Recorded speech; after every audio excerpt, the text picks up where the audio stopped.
momentarily in terms of the order that we have them or get them, and I understand Representative Harrison's amendment is going to wait until potentially the floor tomorrow so that we can have some time to complete that and take a look at it. So I'll go ahead and go into the State House map, which of course is the map that we're here today tonight now to vote on.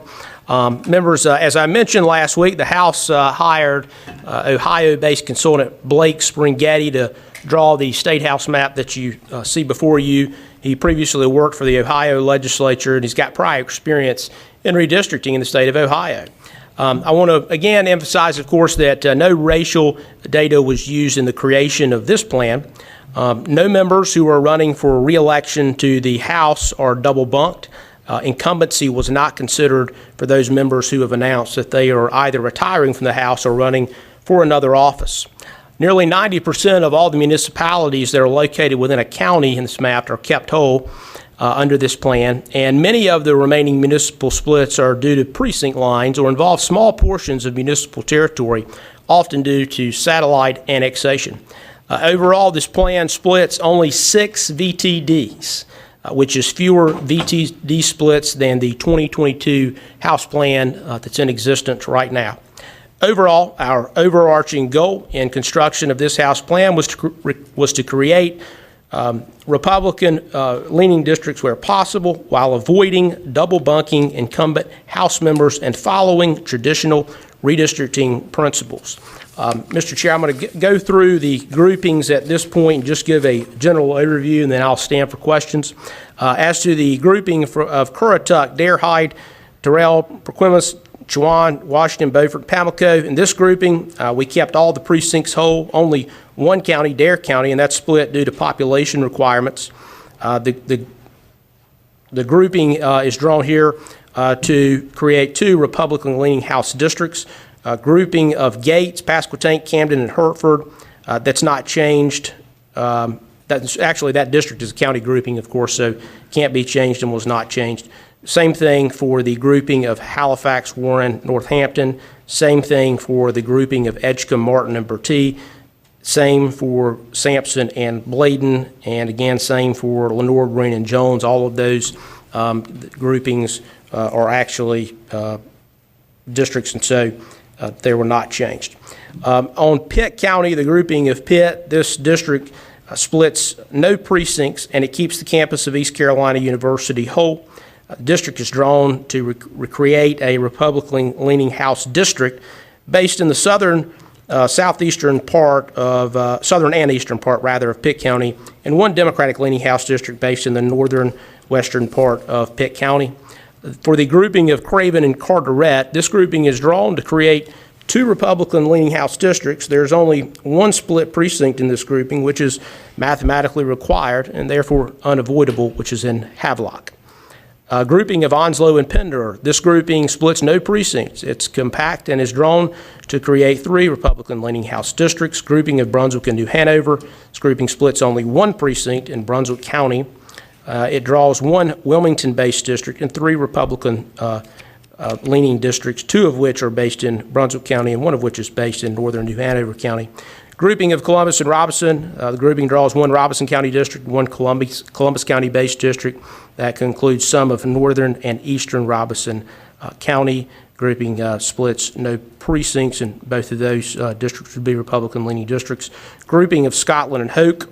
The district is a county grouping, and of course, again, was not changed. The grouping of Duplin and Wayne. This grouping splits only 1 precinct and is reasonably visually compact. The grouping is drawn to create 2 Republican-leaning House districts. District 10 is based in northern Wayne County and extends southward. District 4 is based in Duplin County and extends upward into central Wayne County. On the grouping of Wilson and Nash, Wilson County and Nash County are both almost exactly the right size for a district in terms of equal population requirements, but not quite. As such, 1 precinct from eastern Nash County balances the population for both. None of the precincts are split and creates 2 Republican-leaning districts. The grouping of Cumberland, no precincts are split in this grouping. The grouping is drawn to create 3 Democratic-leaning House districts, and the grouping is drawn to create 1 more so rural Republican-leaning House district, which is based in eastern Cumberland County.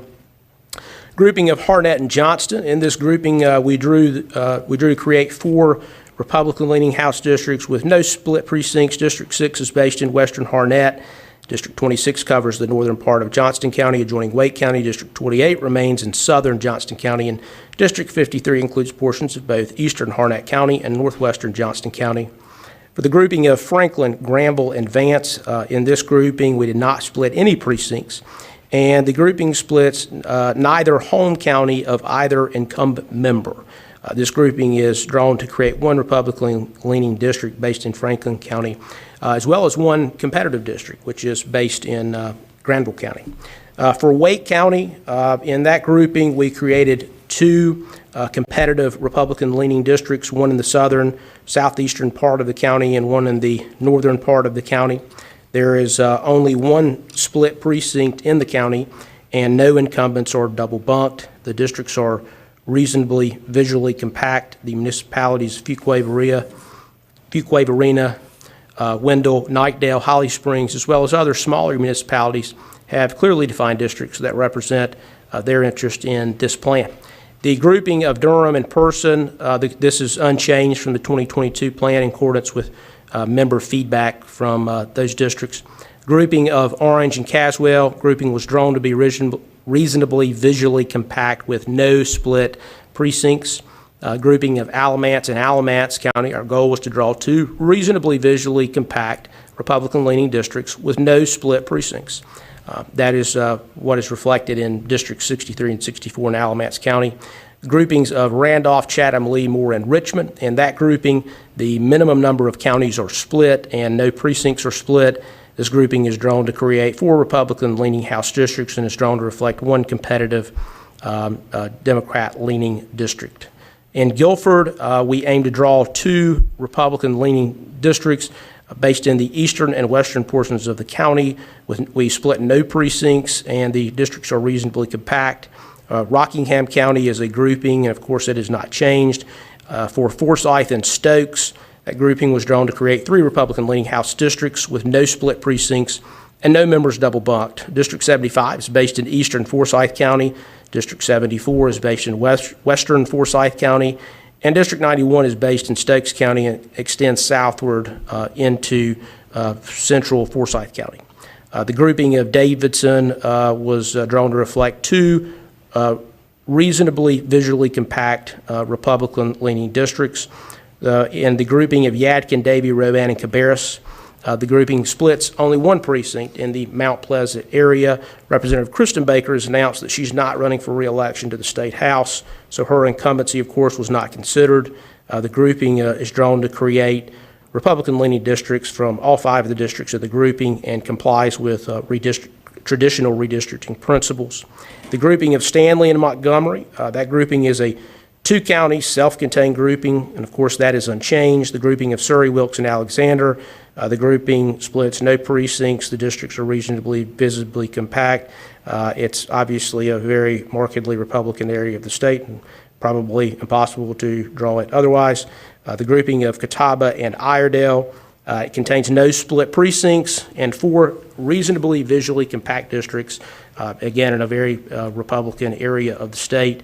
The grouping of Lincoln County, it's its own district and will remain the same. Grouping of Union and Anson, the grouping splits no precincts and includes 3 reasonably visually compact districts, and this grouping was drawn to create 3 Republican-leaning House districts.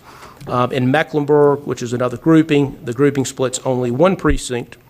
Representative Wesley Harris has announced that he's running for state treasurer, so his incumbency, of course, was not considered. This grouping was drawn to create 2 Republican-leaning districts in both, 1 in the northern end of the county and 1 in the southeastern end of Mecklenburg County. The grouping of Gaston, Cleveland, Rutherford, Polk, Henderson, McDowell, Yancey, Mitchell, and Avery, it splits no precincts. It contains reasonably visually compact districts. It's drawn to create 7 Republican-leaning House districts. grouping of Caldwell, Watauga, Ashe, and Allegheny. The grouping splits no precincts, and the districts are reasonably visually compact. It's drawn to create 2 Republican-leaning districts. Grouping of Burke, that is a district unto itself, and of course was not changed. Grouping of Buncombe. Grouping splits no precincts, and it's drawn to create 1 Democratic-leaning House district based in Asheville, 1 Democratic-leaning House district based in the southern and eastern parts of Buncombe County, and 1 Republican-leaning district based in northern and western parts of Buncombe County. The 3 districts are reasonably visually compact. The grouping of Haywood and Madison, that district is a county grouping and was not changed. The grouping of Swain, Jackson, and Transylvania, the district there is a county grouping and it was not changed. And the grouping for Macon, Clay, Cherokee, and Graham, that district is a county grouping and was not changed. Mr. Chairman, with that, I'm glad to stand for questions, or if the Chair wants to move on to amendments, we can do that. Gentleman stands for questions. Any members wishing to be recognized? Representative Harrison. Thank you, Mr. Chair, and thank you, Chair Hall. You were going fast. I think I missed the county grouping that appears to include Gaston all the way up, and if I'm looking at this right, to Yancey, Mitchell, Avery. Is that the one where you 7 GOP seats? Did I hear that right? And is that grouping unchanged from the previous 2021 map? So I think you are talking about the grouping of Gaston, Cleveland, Rutherford, Polk, Henderson, McDowell, Yancey, Mitchell, and Avery. Mm-hmm. Again, what I said there was there were no split precincts that contains, and it also contains reasonably visually compact districts. It's drawn to create 7 Republican-leaning House districts. I believe there were minor changes, but those were member-requested changes that they would have presented to Mr. Springhetti. It's largely the same. Thank you. May I ask a little bit about the process? Is this the appropriate time to do that? Certainly. Thank you. Chair Hall, I appreciate your sharing the instructions that were sent to Mr. Springhetti. And I was comparing them, I raised this issue at the last meeting, I was comparing them with the 2021 criteria that we used. And there were some differences, and I'm trying to determine how y'all reached the conclusion to. So, for instance, I believe I asked about this at the last meeting about the compactness score, because it seemed pretty important in 2021 to use the REOC and the Polsby-Popper methods for measuring compactness, but that was not the case here. Is that accurate? That you did not use those measures? That's right. We didn't mandate any of those specific measurements, and in prior draws of the map, we were operating under a faulty legal theory about political data not being able to be used, and the courts had at least mandated, at least the 3-judge panel had mandated at that point that we needed to use some form of criteria, and so those measurements were used. But you and I have been doing this committee a long time, and you've been doing it longer than I have. At some point on those measurements, you sort of get to a point of diminishing returns.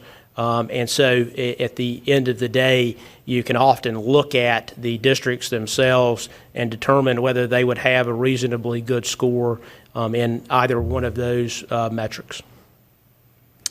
I appreciate that. I follow up. Can I be recognized for a few? Okay, thank you.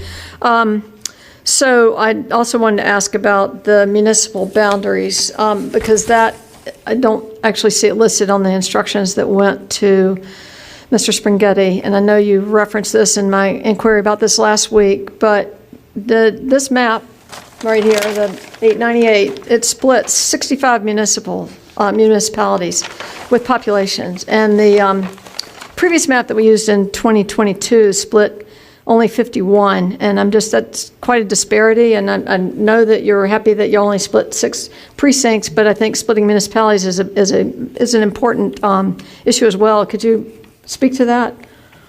Well, I would just say therein lies the problem. Some people believe it's better not to split VTDs. Others believe it's better not to split municipalities. Still others say that it's better to have a better Polsby proper or REOC score, and those things are often in conflict with one another. And unfortunately, we can't have it all in these maps because precincts are often oddly shaped. Towns and cities are often oddly shaped, as are counties, and the criteria that the lady mentioned can be in conflict with one another. I appreciate that, and follow up additionally on the criteria issue. So also, I know that we also spoke about this at the last committee meeting, the communities of interest, which has been something that the public comments repeatedly speak about the need to keep communities of interest intact. I see that that incumbent House members' local knowledge of communities of interest could be considered, may be considered, but that sort of leaves out the minority party, I think, because I'm not sure if they weren't consulted on these issues. But if you could speak to the communities of interest and how you all dealt with that in the draw. Sure. Well, as to members of the minority party, the input is being taken. As you know, you and I have been even talking today about your district and your grouping in Guilford County and potential changes that might be made. I heard from a number of other Democratic members, some of whom I've been talking to today, about changing their districts around, and I anticipate that some of those changes are going to be accepted. And it's just like any other bill in this body. Folks who want to be involved in a given bill typically are able to be involved at some level. Doesn't mean that we always get everything that we want in a bill, but it means we can be involved in the process. I have not and would not tell any member of this body, whether they're a Republican, Democrat, or unaffiliated, or any other political party, that they could not be involved in the process or that I would not talk to them. I'll always listen to the proposed amendments. And as to the Republican members, of course, many of them called me eager to be involved in the process, and so they all had a chance to meet with Mr. Springatti in drawing those districts. And of course, I knew that once the maps come out and become public, many members of the Democratic side would have proposed amendments to their districts or to other districts in other parts of the state, and that those would be considered at this time. And also, I also note, we have not limited amendments in any way using any criteria that you've decided that you wanted to use. We have not limited members to, even any the requirements about, say, population. Maybe you have a theory, Representative Harrison, that the plus or minus 5% is not what the Constitution requires, and you want to present a map that doesn't fall within those guidelines. I would have to oppose that because I believe the law requires that sort of thing. But we've put no constraints at all on amendments that members can give. And I have been, along with the Speaker and my colleagues, especially in House leadership, open to listening to the proposed amendments from both sides of the aisle. And so that is how this process has worked and how it's going to continue to work. And I hope we can continue to work on your amendment in Guilford County together. Thank you, Mr. Chair. I wanted to follow up on another issue, and that relates to the Voting Rights Act. We received a letter from a bunch of advocates that was dated October 3rd that talked about redistricting criteria and specifically referenced the need to comply with the Voting Rights Act post-Milligan. And we know that the North Carolina Supreme Court in Stevenson said to ensure compliance with federal law, legislative districts required by the Voting Rights Act shall be formed prior to the creation of non-VRA districts. So I know I asked this last week, and I'm repeating myself here. Did you all engage in that draw of the VRA districts prior to drawing the other non-VRA districts? So we've complied with the law in this process. The way we conducted the draw was to not use race at all in drawing the State House map. And of course, as I said in committee last week, so that members could be sure that these maps meet legal requirements, we directed the nonpartisan central staff to send out racial data on the map, and that has been out in the public now for a number of days. Legal counsel has seen that data, and by all accounts that I have heard, it appears that There are no VRA required districts in this State House map, so we have complied with the law in the map that you see before you. Follow-up? Thank you for your indulgence. But no racially polarized voting study was done. Is that accurate? Well, there have been in this state racially polarized voting studies done in the past throughout the history of litigation of North Carolina redistricting. A number of those studies have taken place. I think most recently in some of the 2021 litigation, I believe. And to my knowledge, all of those studies and the testimony of experts, the balance of that indicates that there is no racially polarized voting in North Carolina. Thank you.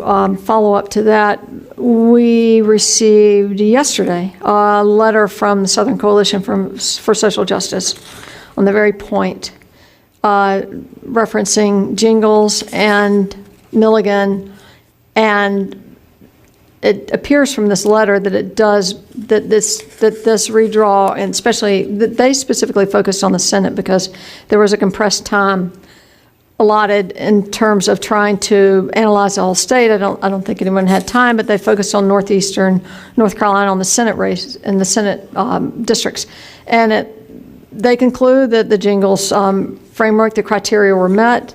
They ran a racially polarized voting analysis, shows that they vote, that they meet the criteria, that they vote as they constitute a majority in a single-member district, that they politically cohesive, and that the white majority votes sufficiently as a bloc to enable it to defeat the minority's preferred candidates. They found that in I think it was 2 Senate districts, and I know that's not the House map, but they haven't had a chance to perform such an analysis on the whole state. And I'm concerned that once again we are in violation of the Voting Rights Act, and which was reiterated in Milligan just this year. And gosh, we spent a lot of taxpayer money defending what many feel are unconstitutional maps. So I just want to raise that issue again. I'll be running an amendment to that issue tomorrow.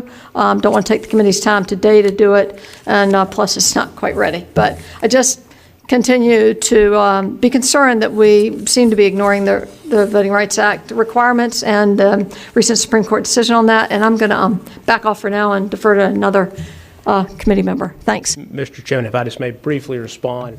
You may, sir. And as to the letter the lady mentioned from the outside group, I've not had a chance to study it myself, but I've spoken to some who have, and as I understand the lady's comments are correct, it was not dealing with the State House map, mainly dealing with the Senate map. And so, one, I would say that you have to take that up with the senators. I didn't play any role in drawing their map. And 2, I can only assume that the Southern Coalition for Social Justice agrees that the House map before us doesn't have any of those issues because they're not included in the analysis that they've put forth. And I've still, at this point, still yet to receive any analysis that would indicate any VRA districts are required in the State House map for North Carolina. Thank you, Mr. Chairman. You're welcome. You're recognized for follow-up. Thank you. I just, I believe that the letter specifically stated that they didn't have time to analyze the racially polarized voting in that proposed House districts, which is why they just sent this that applied to the Senate. So to respond to that, it wasn't a conclusion that there wasn't any. They just, in fact, they said that it should not be, this letter cannot and should not be read as an indication that there are no VRA concerns elsewhere in the maps under consideration. So I just wanted to make that clear. Thank you. May I ask one more question? You may. Chair Hall, did the taxpayers pay for Mr. Springhetti's services? I believe outside legal counsel has paid for the expert, but I'm glad to get the lady that information to the extent I'm able to do so. Others wishing to propound questions to the chair that is presenting? Seeing none. Do we have our First Amendment ready?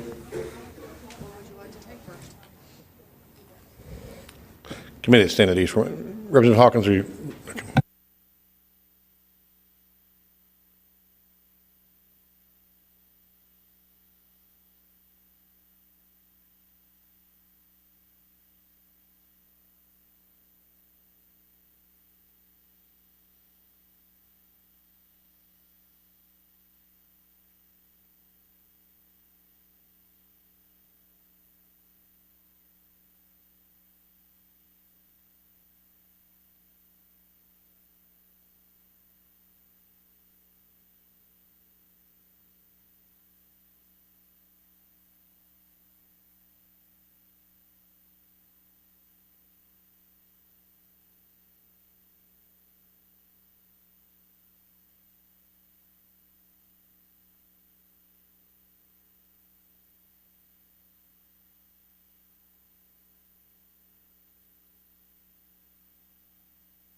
Okay, does every member have a copy?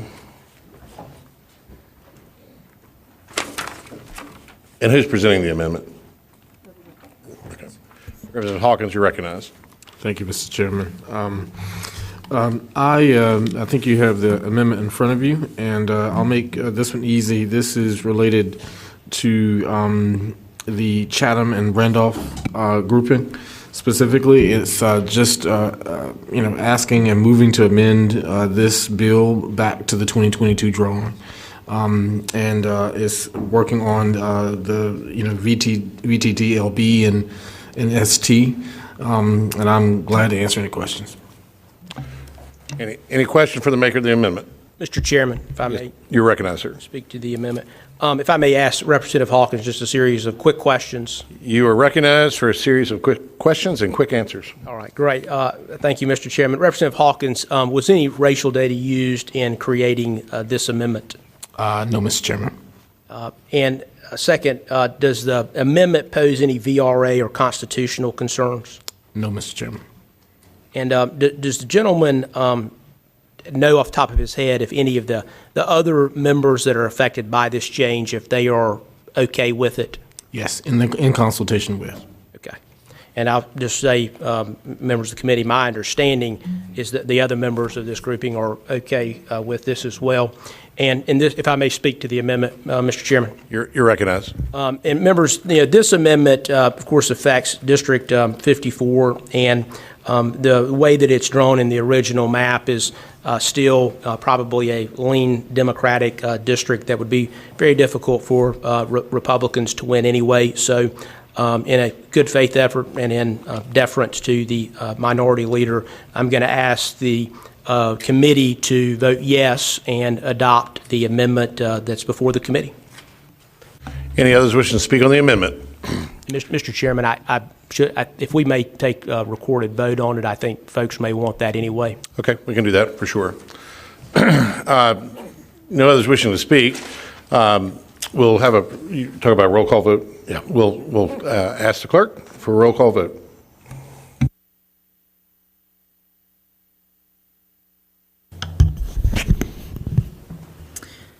Representatives Brockman,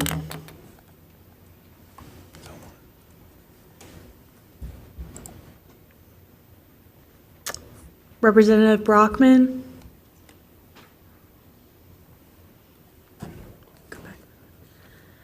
Representative Carney, Yes. Representative Carney, aye. Representative Dixon, Aye. Representative Dixon, aye. Representative Fontenot,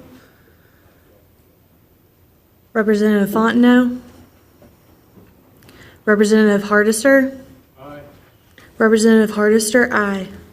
Representative Harrison, Aye. Representative Harrison, aye. Representative Hastings, Aye. Representative Hastings, aye. Representative Hawkins, Aye. Representative Hawkins, aye. Representative Humphrey, Aye. Representative Humphrey, aye. Representative Abe Jones, Aye. Representative Abe Jones, aye. Representative B. Jones, Representative Brendan Jones, Representative Lowry, Aye. Representative Lowry, aye. Representative Mills, Aye. Representative Mills, aye. Representative Reeves, Representative Reeves, aye. Representative Warren, Aye. Representative Warren, aye. Representative Bell, Aye. Representative Bell, aye. Representative Sane, Aye. Representative Sane, aye. Representative Stevens, aye. Representative Stevens, aye. Representative Torbett, Aye. Representative Torbett, aye. Representative Destin Hall, Aye. Representative Hall, aye. 1, 2.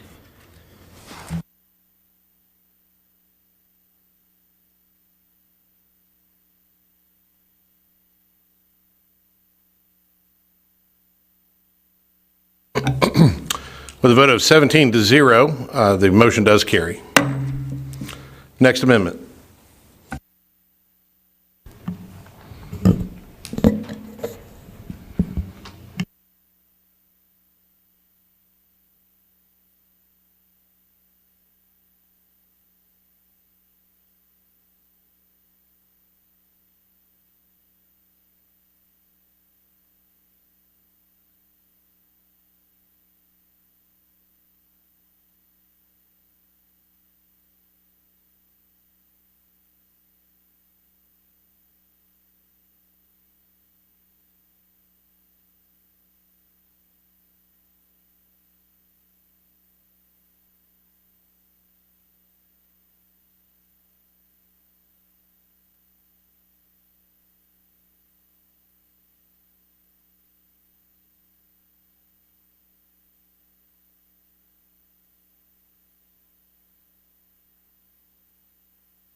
Did each member of the committee get a copy?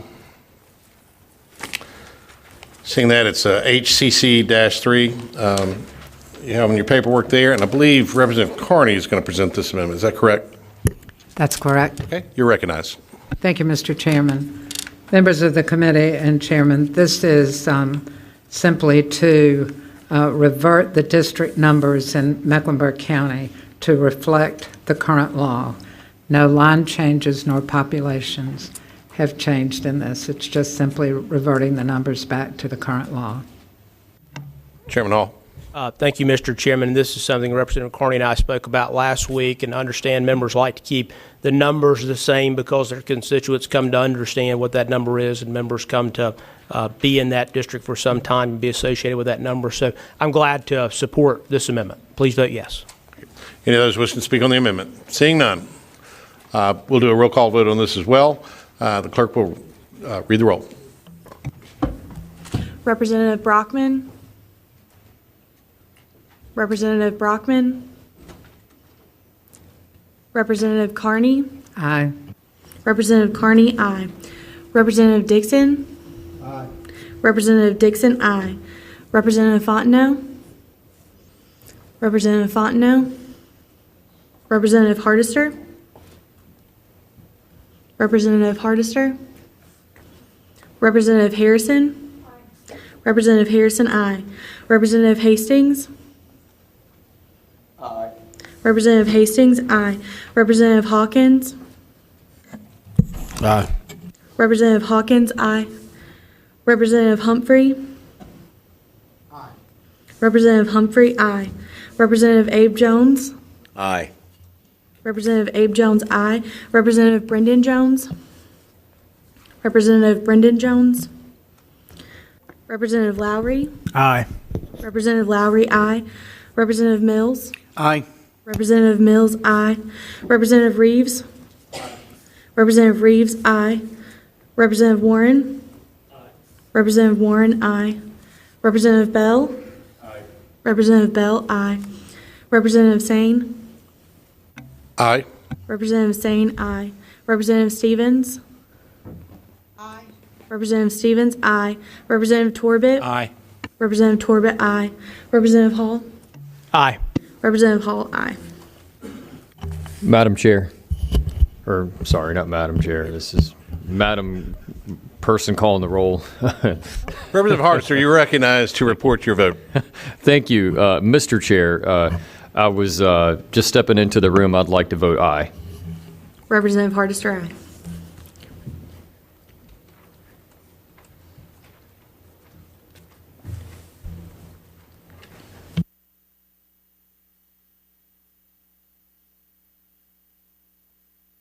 With 17 in the affirmative and none in the negative, the motion does carry.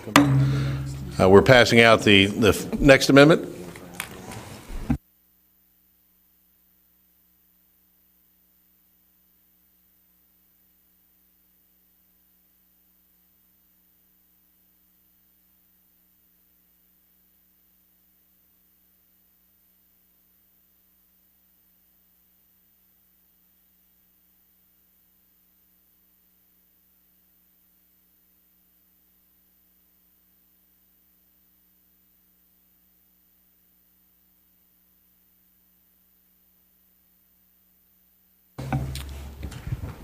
Appears everyone has received it at this point. I'll give you a second to look at it. And then Representative Carney, are you presenting this amendment as well? I am, sir. Okay, you're recognized. Thank you, Mr. Chairman. Members of the committee, this is another request of reverting the district numbers to reflect the current law. Again, no line changes, no population change, just reverting the numbers. You've heard the explanation. Representative Hall, you wish to speak to that as well? Thank you, Mr. Chairman. And for the same reasons as the prior amendment, that is a member request to change these, I would ask you to vote yes on the amendment. The clerk will call the roll. Representative Brockman. Representative Brockman. Representative Carney. Aye. Representative Carney, aye. Representative Dixon. Aye. Representative Dixon, aye. Representative Fontenot. Representative Fontenot. Representative Hardister. Representative Hardister, aye. Representative Harrison. Representative Harrison, aye. Representative Hastings. Representative Hastings, aye. Representative Hawkins. Aye. Representative Hawkins, aye. Representative Humphrey. Representative Humphrey. Representative Humphrey, aye. Representative Abe Jones. Aye. Representative Abe Jones, aye. Representative Brendan Jones. Representative Brendan Jones. Representative Lowry. Aye. Representative Lowry, aye. Representative Mills. Aye. Representative Mills, aye. Representative Reeves. Representative Reeves, aye. Representative Warren. Representative Warren, aye. Representative Bell. Representative Bell, aye. Representative Sane. Aye. Representative Sane, aye. Representative Stevens. Representative Stevens, aye. Representative Torbett. Aye. Representative Torbett, aye. Representative Hall. Aye. Representative Hall, aye.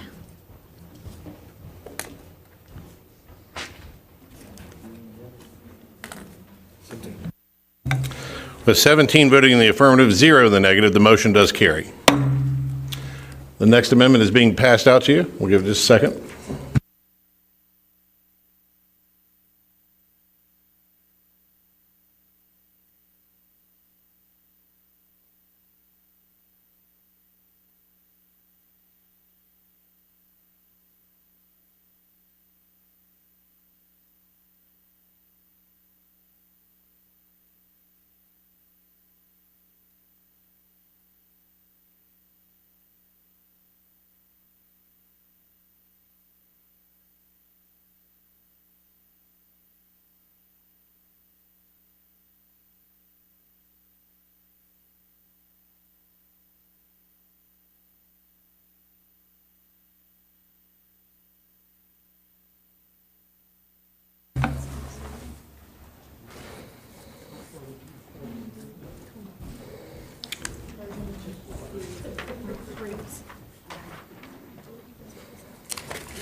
All right, looks like everyone has a copy of the amendment, and I believe that Representative Reeves is going to present. Is that correct, sir? That is correct.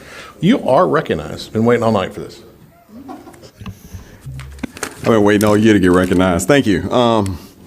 I would just say with this particular amendment, as you see, it doesn't change anything about the partisan makeup of any of the districts. It moves a couple of the precincts around at the request of the members of the Wake delegation. All have been checked with. Nobody has any issues with it.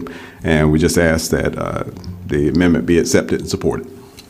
You've heard the explanation by Representative Reeves. Representative Hall, would you like to speak to the amendment? Mr. Chairman, if I could just ask Representative Reeves a series of quick questions. You're recognized for a series of quick questions, and he is recognized for a series of quick answers. Representative Reeves, was any racial data used in creating this amendment? Not at all.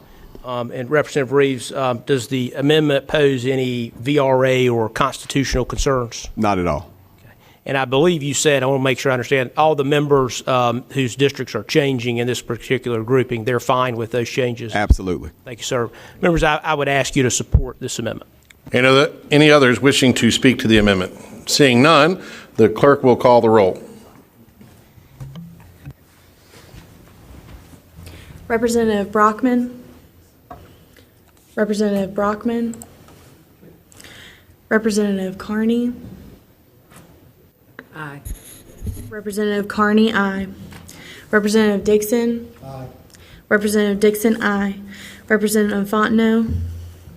Representative Fontenot. Representative Hardister. Representative Hardister, aye. Representative Harrison. Representative Harrison, aye. Representative Hastings. Representative Hastings, aye. Representative Hawkins. Aye. Representative Hawkins, aye. Representative Humphrey. Representative Humphrey. Representative Humphrey, aye. Representative Abe Jones. Aye. Representative Abe Jones, aye. Representative Brendan Jones. Representative Brendan Jones. Representative Lowry. Aye. Representative Lowry, aye. Representative Mills. Aye. Representative Mills, aye. Representative Reeves. Representative Reeves, aye. Representative Warren. Aye. Representative Warren, aye. Representative Bell. Aye. Representative Bell, aye. Representative Sane. Aye. Representative Sane, aye. Representative Stevens.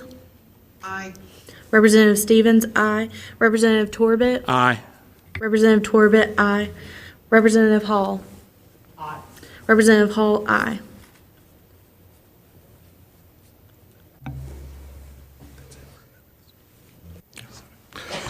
With 17 voting in the affirmative, 0 in the negative, the motion does carry. Now we are back on the bill. I do not have any other amendments before us. Anyone wishing to speak to the bill? Representative Harrison. Thank you, Mr. Chair. Well, with all due respect, I just need to state what I'm reading in the analyses that are coming from those who are familiar with this process. That these proposed maps are more gerrymandered and less responsive to changes in voting patterns than even the 2021 maps that were struck down by the courts. And one of the basic principles of a functioning democracy is when the electorate changes its political opinion, this change should be reflected in the election's outcome. And what the Duke mathematicians found that they are even more extreme and less responsive to changes in the votes. And just, for example, with all due respect, the Republicans can expect to continue to win supermajorities even when the Democrats win more than 50% of the vote statewide. They can maintain that supermajority when winning just 48% statewide. Democrats would need 54% to win a simple majority, not a supermajority.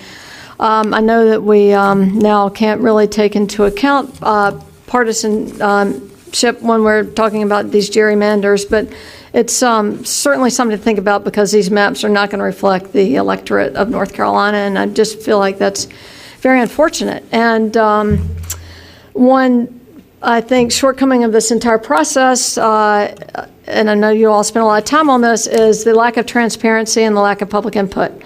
I've raised this point in the last meeting. We had, I think, 63 public hearings in the 2011 redraw. We had 14 in the 2021 redraw, and we had 3 here. None after the maps were out. Limited opportunity for public comment, and the open public hearings were in fairly remote locations and not great hours for people who had a working schedule. So I think I haven't been able to make it through all the public comments because they're just dozens and dozens of pages, but what I am reading is a really strong preference for a very public, transparent process, opportunity to comment on the maps once they've been drawn, and that is missing here. I feel like we can do better. I know, Chair Hall, you were very proud of the fact that the 2021 process was transparent, and I just wish we could have followed suit in this as well, because I think we are getting ready to enact maps that do not reflect the public will and are going to really disappoint more than half the state. I wish we could do better. I'll refrain from more comments, and I'll save those for the floor, but I just needed to make those for the record in the committee. Thank you. Thank you, Representative Harrison. Representative Hawkins. Thank you, Mr. Chairman. I submitted an amendment, and I do believe that it's available for us to consider. Committee will stand at recess for just a moment. Yes, sir.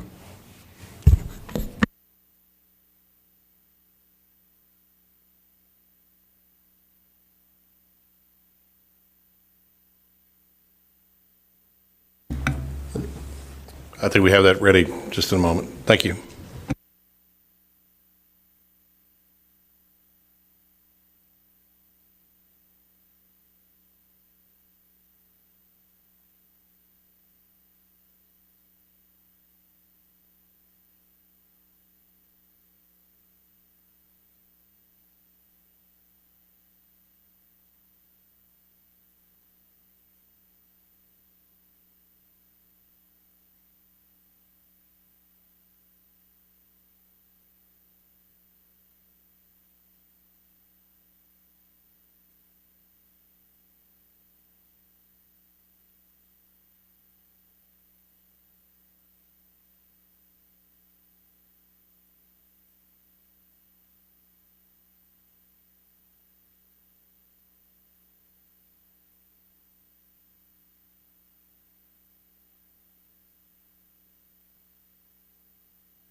Okay, to the committee, particularly those that are online, this is being uploaded to your documents there online, so please stand by for just a moment.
Members, the document should be available online to you.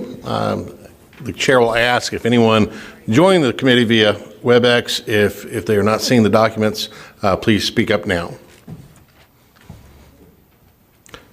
Hearing none, we will proceed. Representative Hawkins, you're recognized. Thank you, Mr. Chairman. This change in the Cumberland grouping is a six precinct change. There are no changes in splitting VTDs, no partisan leaning changes, and is within the population deviation, and all members of that delegation have been consulted about these changes. And I'll stand for any questions. You've heard the explanation. The member stands for any questions. Are there any questions? Mr. Chairman, if I may, just a series of quick questions. Representative Hall, you are recognized for a series of quick questions, and Representative Hawkins, you're recognized for a series of quick answers. Representative Hawkins, was any racial data used in creating the amendment? No, Mr. Chairman. And does the amendment pose any VRA or constitutional concerns? No, Mr. Chairman. And I believe I heard you right, but I want to make sure that all the members affected by this change, they want to have the change that's in your amendment. Is that Yes, right? sir. Correct. Thank you, sir. Members, I'd ask that you support the amendment. Any others wishing to speak on the amendment? Seeing none, the clerk will call the roll. Representative Brockman. Representative Brockman. Representative Carney. Aye. Representative Carney, aye. Representative Dixon. Aye. Representative Dixon, aye. Representative Fontenot. Representative Fontenot. Representative Hardister. Aye. Representative Hardister, aye. Representative Harrison. Aye. Representative Harrison, aye. Representative Hastings. Aye. Representative Hastings, aye. Representative Hawkins. Aye. Representative Hawkins, aye. Representative Humphrey. Representative Humphrey, aye. Representative Abe Jones. Aye. Representative Abe Jones, aye. Representative Brendan Jones. Representative Brendan Jones. Representative Lowry. Aye. Representative Lowry, aye. Representative Mills. Aye. Representative Mills, aye. Representative Reeves. Representative Reeves, aye. Representative Warren. Aye. Representative Warren, aye. Representative Bell. Aye. Representative Bell, aye. Representative Sane. Aye. Representative Sane, aye. Representative Stevens. Aye. Representative Stevens, aye. Representative Torbett. Aye. Representative Torbett, aye. Representative Hall. Aye. Representative Hall, aye.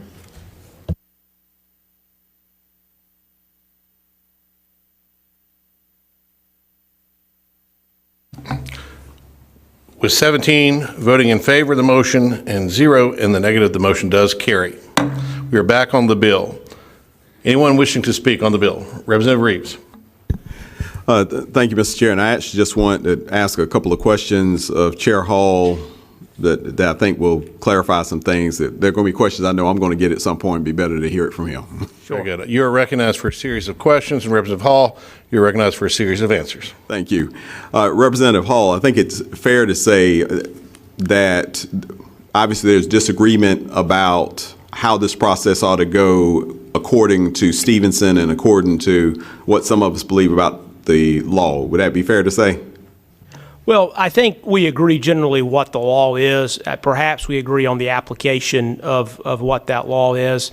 I mean, as to the Stevenson criteria and looking at VRA districts first, that, of course, supposes that you have to draw a VRA district. And I won't repeat, again, what I told Representative Harrison earlier, but for the same reasons, we believe that the law does not require any VRA districts in this instance. And so then it would be improper to use racial data in drawing.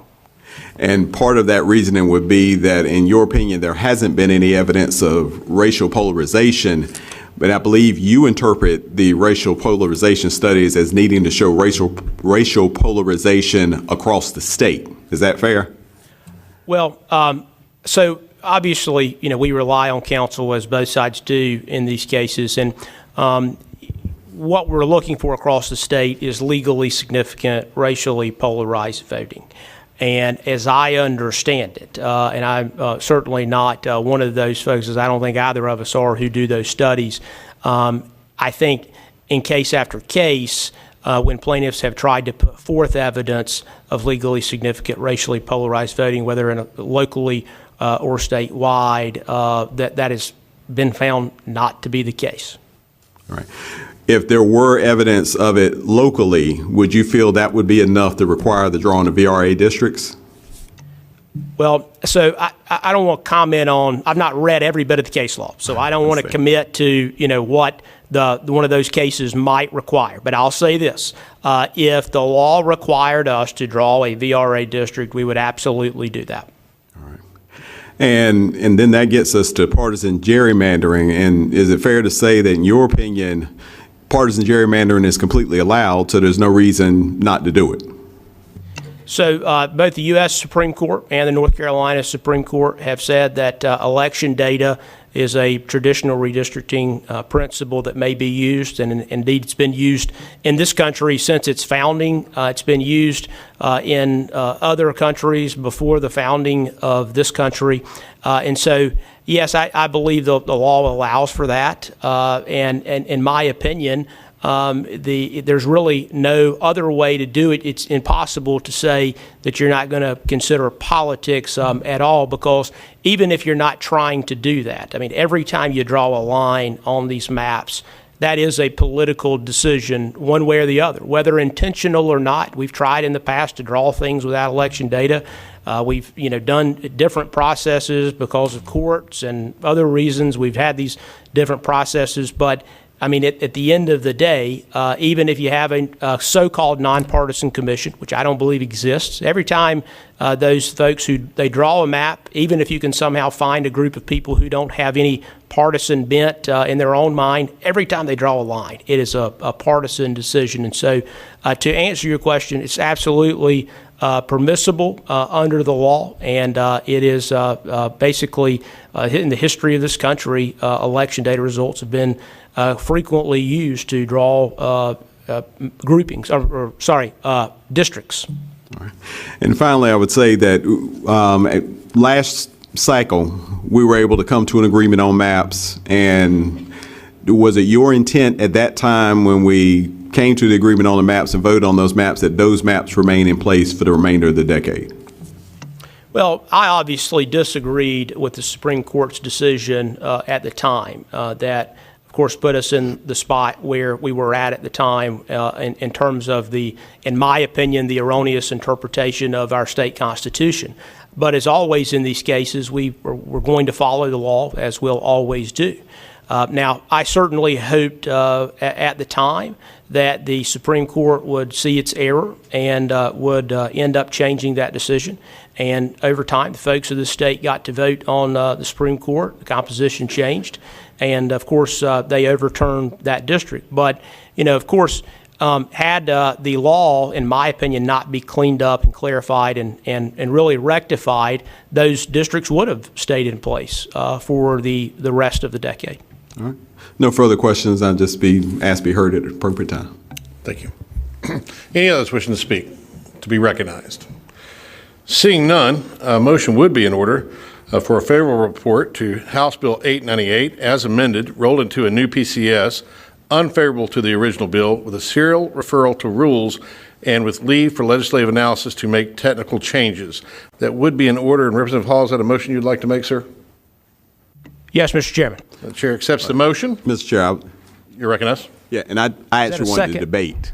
I appreciate the offer to second it. I thought you were going to second that. Now, normally I would. Anything for you. Representative Reeves is recognized. All right, and I would just say, and that was why I asked questions, because I didn't want to misspeak on anybody's behalf. Where I think we fundamentally are is this. I believe our process was better before. I believe that the more open the process, the more people have faith in the process. And I think faith in the process is more important than partisanship or anything else of that sort. I can understand when there are disagreements as to application of law. In my mind, when you look at what the Constitution is to do, I think ultimately you always err on the side of the Constitution protecting its people. I do believe that have things been done in the past that I would have disagreed with then? Yes. You'll hear people talk about this was done before, that was done before. We're brand new. I don't think that anybody denies the fact that we have the right as a body right now to change all of this and to do this differently. And what I would emphasize is that the maps that we agreed on last biennium ended up in a Republican supermajority. I don't know that you can ask for much more than that if you're in the majority. If you guys would grant us maps with a supermajority, I think I could stop right there at 72. But that being said, what is most important is that people have faith in the process. And my concern as we go forward is going to be how people feel about the process that we went through and how people feel about how the Constitution and how the interpretation of that Constitution protects those in the greatest minority. And minority isn't about party, it is about representation in this building. And I think there are tons of factors that add to a lack of representation for people in this building. One of the factors that we can control would be how we draw these maps. And so I respect the authority that the majority party feels it has under this. I respect whatever interpretation the courts might have. But what I do feel is that Republican courts and Democratic courts have both felt that we've got to do better at different times. The Stevenson court was a Republican court. The court that ruled on the maps before was a Democratic court, but I think all of them agree with their core principles that we've got to do better about protecting voters. So my issue at this time, and my issue will remain, that I think we've just got to do better, because the more partisan this process becomes, the more choked out that you're going to see voices of people who just want to live here and just want to be happy here and just want to raise their families. I would only respectfully disagree with one point that Chairman Hall said, and we've had this discussion before, and I understand. I think being in this building, it does make you think that people are going to be political no matter what you do. And I understand that. But it's my honest feeling in my heart, and I think when you do polls and things of that sort, a lot of people don't even know who we are, and they don't care about Republican and Democrat until we put it in front of their faces. If you allow them to have their own Sunday dinners and their own discussions, and they don't get things thrown in front of their faces by media and the attempt to get clicks, they don't want a partisan world. And so I hope that at some point we can move to a better system, a better situation, and less partisanism. And I would say publicly that if I'm still in the building and have the opportunity to make that choice, that is a choice I would make. Because I think it is less about keeping any party in power and it's more about trying to make sure that people are heard. And I think if people are heard, they have faith in government, that's how it works. So I would respectfully disagree with some of the things that are said, but that is my 2 cents, and I appreciate you letting me put it up. Thank you, Representative Reeves. Before we proceed with the motion that's before us, any others wishing to speak? Hearing none, I'll restate the motion from Representative Hall. The motion was for favorable report to HB 898 as amended, rolled into a new PCS, unfavorable to the original bill, with a serial referral to rules and with leave for legislative analysis to make technical changes. And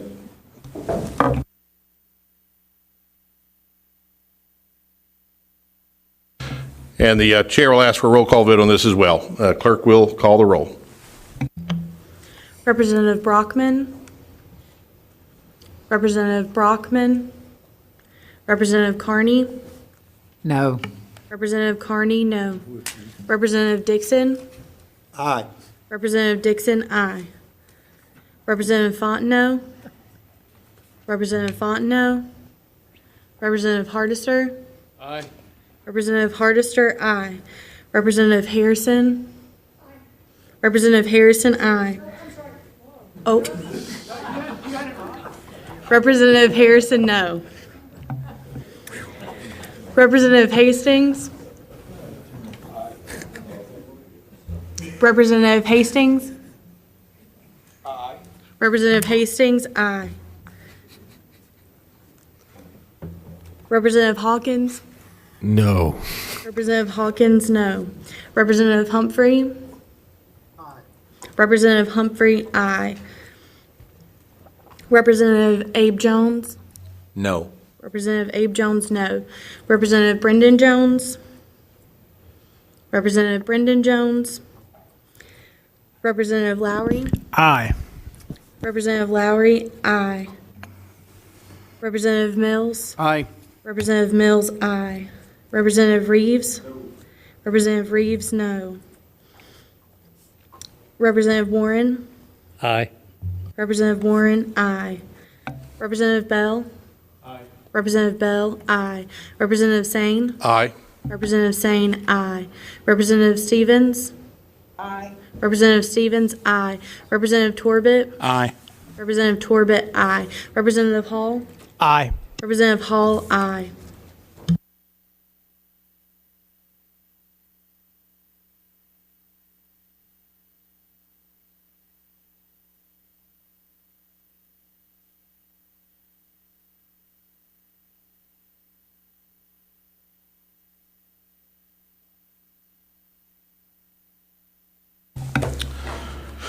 With a vote of 12 in the affirmative and 5 in the negative, the motion does carry.